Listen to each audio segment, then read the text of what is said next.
بلکہ پوری دنیا نہ کہ مسیحیوں کے لیے. مسیحی خاندان میں پیدا ہونا وہ مسیحی نہیں ہے, مسیحی بننا پڑتا ہے. اسی طرح خدا جو ہے مسیحیوں کے لیے نہیں, اس زمین پر ہے بلکہ تمام امتوں کے لیے. مسیح کا وجود کو مسیح کے آنے کے بعد میں ہم نے دیا.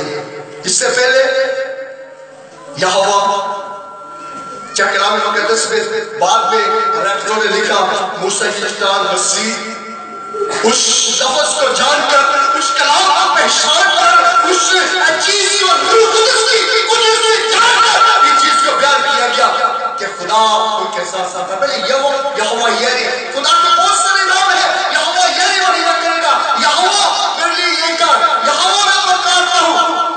مسیح کے آنے کے بعد ہم اپنے آپ کے مذہب کا ہم نے نام دیا کہ ہم مسیح قوم ہے. ہمارا رہنما مسیح ہے, یسوع ہے, جس کی آنے سے پہلے یسوع کا نام رکھ دیا گیا. انبیاء نے, نبیوں نے اس کی پیشگوئی کی کہ ایک آئے گا اور وہ پوری امت کے گناہوں کا کفارہ بنے گا, اور وہ میرے لیے آپ کے لیے اس زمین پر 1000 سال پہلے اس دن, اس ماہ, اس مہینہ میں وہ ہمارے لیے کلمہ مجسم ہوا. اور خدا نے فرشتے کو کہا کہ زمین پر جا, اور یاد رکھیں یہاں پر عورت کے مقام کو بھی بحال کیا جا رہا ہے. عورت کا بحال جو مقام تھا باقی دن میں گر گیا, ہوا کے ذریعے سے عورت کا مقام نیچے گر گیا. خدا نے پھر اس مقام کو بلند کیا. کس کے ذریعے سے؟ مقدسہ مریم کے ذریعے سے. فرشتہ نے زمین پر آ کر نظر کی اور کہا خدا ایک عورت ہے جو بڑی پاکیز ہے اور تیرے حضور میں جھکنے والی ہے, تیرا ڈر خدا رکھتی ہے, تیرے حضور میں خدا وہ ہاتھوں میں جھکی رہتی ہے, تیری چہروں میں رہتی ہے خدا. تو خدا نے فرشتہ کو کہا کہ جا اس کو بڑی خوشی کی بشارت دے, کہ اس کو یہ پیغام دے. اور فرشتہ نے کہا سلام ہے تجھ پر. اور جب سلام بھیجا مقدسہ مریم نے آگے سے اس کو سلام نہیں کیا. کیوں؟ کیونکہ فرشتہ جو ہے وہ اعلیٰ معلومات ہے اور انسان جو ہے وہ ادنا مخلوقات ہے.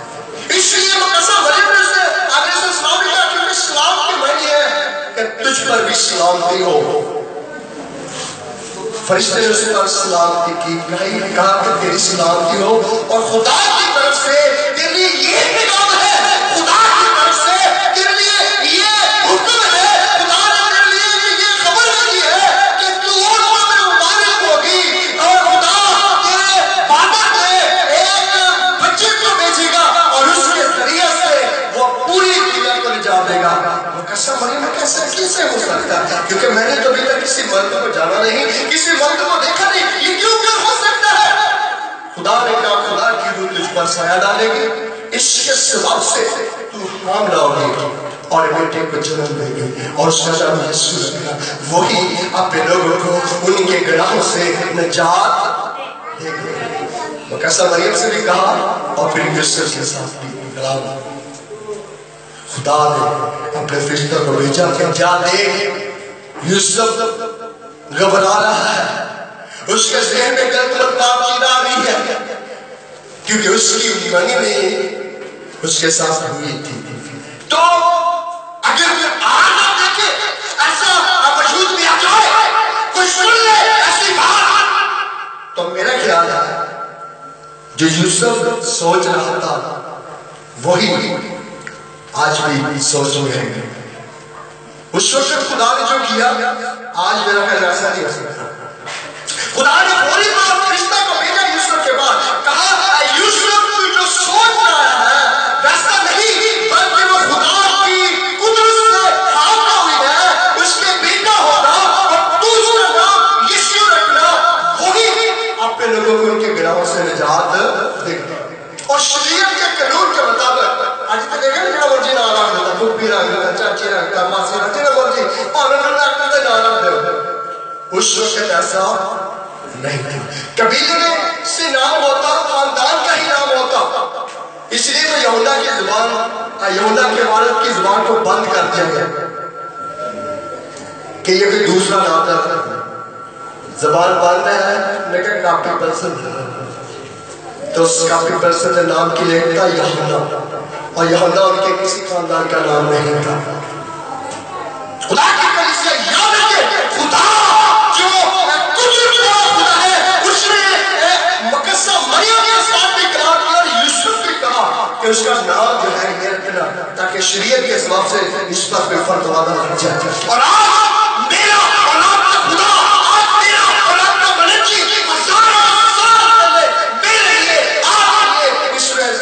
پر کلمہ وہ مجسم ہو کر زمین پر آیا تاکہ میں اور آپ بچ جائے۔ اور آج اگر میں اور آپ بچ نہیں رہے، اگر میں اور آپ اس حقیقی بادشاہ کی پہچان نہیں کر رہے، اگر میں اور آپ آج بھی اس حقیقت سے واقف نہیں ہے، آج بھی اگر ہم اس سچائی سے واقف نہیں ہے، آج بھی اگر ہم اس سچائی کی کلمہ کو نہیں جانتے، تو یہ بلیس نے ہمارے سر کے اوپر ایک ایسی چیز رکھ دی ہے جس نے پہچان کر۔ اور یاد رکھیں، دیکھیں بلیس جس کو شیطان نے استعمال کیا ہوا اور آدم کو ورک لگانے ہوئے، بلیس کا اپنا کوئی وجود نہیں ہے اور سانپ کا اس میں قصور نہیں ہے، کیونکہ بلیس کا وجود نہیں تھا تو بلیس نے سانپ کے وجود کو لے کر استعمال کیا، اس کے وجود کو استعمال کیا۔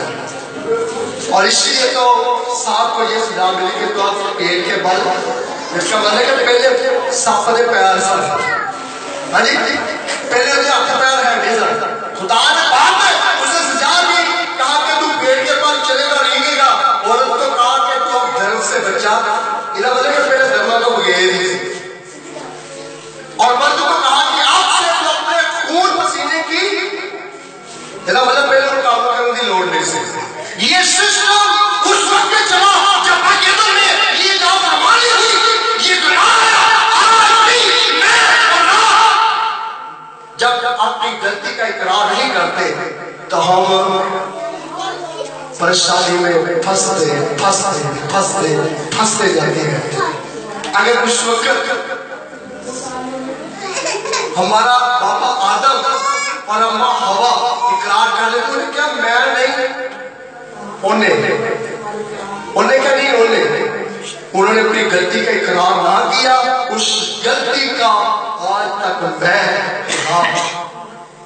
سزا اور خدا کی طرف سے یاد رکھیں سب سے بڑا گناہ نافرمانی ہے، اس سے بڑا کوئی گناہ نہیں، سب سے بڑا یہ گناہ ہے کہ نافرمانی کرنا، نہ ماننا، حکم کا توڑنا، بڑوں کی بات نہ ماننی، اپنے ماں باپ کی حکم دوری کرنی، چاہے اپنے بڑے بہن بھائی کی حکم دوری کرنی، چاہے کسی خاتون کی، چاہے کسی معاشرے کی، کسی کی نگاہ حکم دوری کرنا سب سے بڑا گناہ ہے۔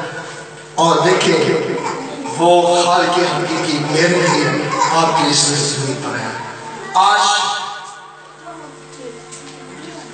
کے دن ہماری زندگی سے یہ سال بیت جائے گا، اور جب سال نکل جاتا ہے تو افسوس کی بات ہے ایک شعر اور ہماری زندگی سے چل بسا ختم ہو گیا۔ انسان کی عمر کتنی؟ 70 ورے، اگر بڑی قوت ہے یہ مطلب کہ آنے والے اسپیڈ میں 1.5 سال اور ساری زندگی چکا کے جانا ہے۔ ہاں جی کر جائے تو کی فیصلہ ہے؟ آئے آج کے دن خدا کے حضور میں جو کلمہ آپ کے لیے اس دنیا میں آ گیا، جو بڑی خوشی کی بشارت ہمیں ملی ہے، گڈریے مجوسی سے زیادہ اس کے حضور میں سونا اور لے کر اس کی نظر کرنے کے لیے گئے، اس کو نذرانے پیش کرنے کے لیے گئے۔ آپ اس کو کیا نذرانہ دیتے ہیں؟ آپ اس کو کیا چیز دیتے ہیں؟ وہ کوئی بڑی چیز آپ سے نہیں کرتا، کوئی بڑی چیز آپ سے نہیں مانگتا، وہ مانگتا ہے تو آپ کا دل، آپ کا دل آئے آج اپنا یہ فیصلہ خدا کو دے، خدا کو اپنا دل دے۔ خدا کہ سن 2017 میری زندگی سے گزر چلا ہے، خدا اے خدا ان تھوڑے دنوں میں یہ چلا جائے گا، خدا میں پچھلے سال غفلت میں رہا، سستی میں رہا،